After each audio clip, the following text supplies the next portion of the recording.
بھائیوں یہ دنیا کی ضرورتیں ہیں، شریعت ان کے اوپر پابندی نہیں لگاتی۔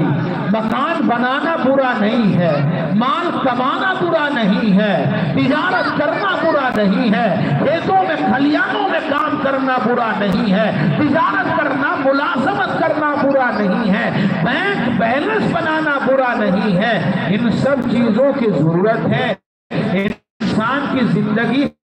جڑی ہوئی چیزیں ہیں، مگر ان کو مقصود بنانا اور مقصد اصلی سمجھنا یہ برائی کا کام ہے۔ ہم اللہ کو بھول جائیں،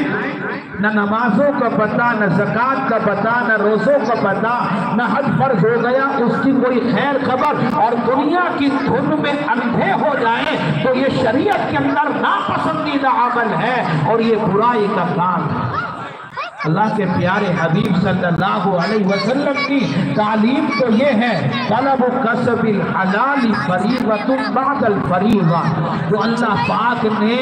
بلا واسطہ ہمارے لیے عبادتیں رکھی ہیں، جو فرائض اللہ پاک نے ہمیں دیے ہیں، ان فرائض کو ادا کر لینے کے بعد پھر آدمی کی ذمہ داری بنتی ہے کہ وہ رزق حلال حاصل کرے، حلال کمائی جمع کرے، حلال کمانے کے لیے سعی اور کاوش کرے۔ نمازوں کو چھوڑ کر، روزوں کو چھوڑ کر کمانا میرے بھائیوں انتہائی تباہی کی چیز ہے۔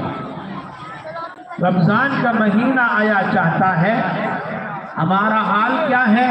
رمضان کے مہینے میں حال ہمارا ایسے ہی ہوتا ہے جیسے عام دنوں میں حال ہوتا ہے۔ 2-4 نمازی مسجدوں میں بڑھ جاتے ہیں، شہر میں کچھ اور زیادہ بڑھ جاتے ہیں۔ گاؤں دیہات کا حال یہ ہے کہ رمضان اور غیر رمضان میں کوئی زیادہ فرق نہیں ہوتا۔ میرے بھائیوں، اللہ نے برکتوں والا، رحمتوں والا یہ مہینہ ہمیں عطا فرمایا، اس کی قدر اور اس کا استقبال یہ ہے۔ اور بہت بڑے مفتی گزرے ہیں، حضرت مفتی شفیع صاحب دیوبندی رحمت اللہ علیہ، وہ فرمایا کرتے تھے کہ رمضان کے مہینے کا استقبال یہ ہے کہ آدمی رمضان کے مہینے سے پہلے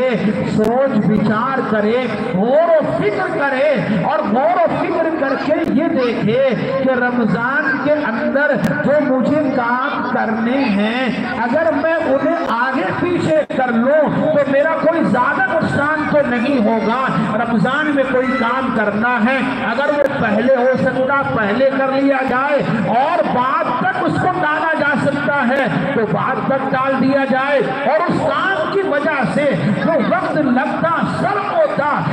کو فارغ کر کے اپنے عبادت میں، اللہ کی عبادت میں اس کو لگایا جائے۔ یہ استقبال رمضان کا مطلب ہے۔ آدمی کھیتوں میں کھلیانوں میں کام کرنے والا ہے، رمضان کا مہینہ آ رہا ہے، رمضان کے استقبال یہ ہوگا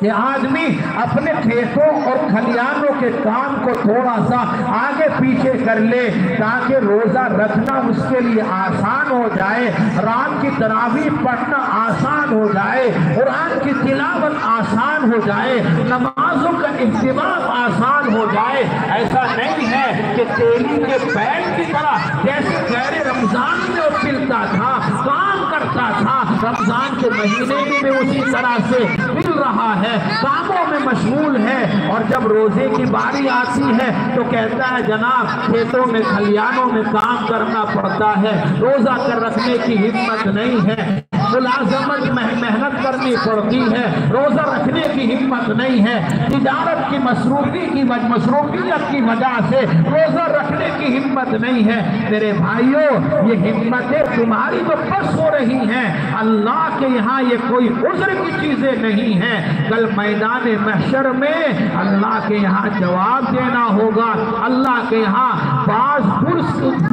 پرسی ہوگی، اللہ کی عدالت میں حاضر ہو کر اللہ ہم سے سوال کرے گا، میرے رحمتوں والا، برکتوں والا، ثواب کے سیزن والا مہینہ تجھے عطا فرمایا تھا، تو نے اس مہینے کی کتنی قدر کی ہے۔ میرے بھائیوں، یہ مبارک مہینہ آیا چاہتا ہے، اس کی آپ قدر کریں، اور اس کی قدر یہی ہے کہ مرد ہو یا عورتیں ہوں،